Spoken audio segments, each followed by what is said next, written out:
Servus, grüßt euch. Ja, heute zeige ich, wie man Wolken produziert. Weil ich habe die Tannen umgeschnitten. Ein Teil habe ich schon verbrannt und gestern hat es drauf geregnet. Also vor allem unten sind die klatschnass. Ob ich nicht natürlich die ins Feuer werfe, werdet ihr gleich sehen.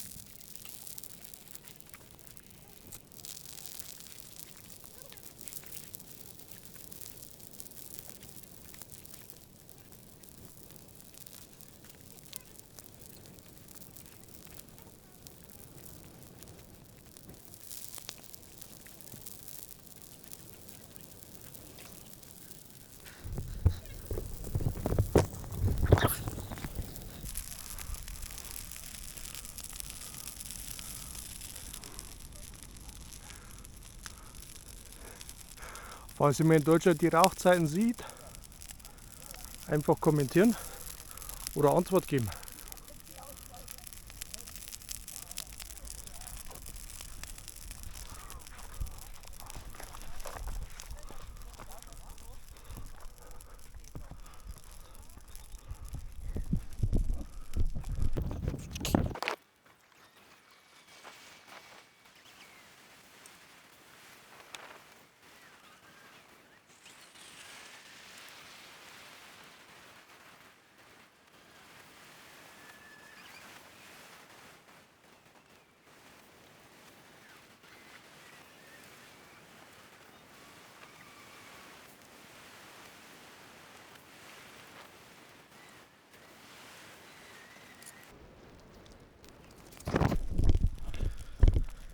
Dann nehme ich euch noch ein bisschen mit ans Feuer.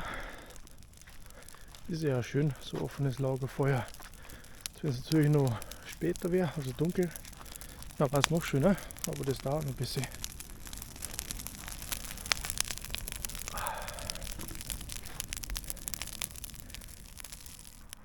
Ja, ich werde jetzt noch ein bisschen sitzen bleiben, bis das Feuer weiter runtergebrannt ist, weil ich muss natürlich aufpassen.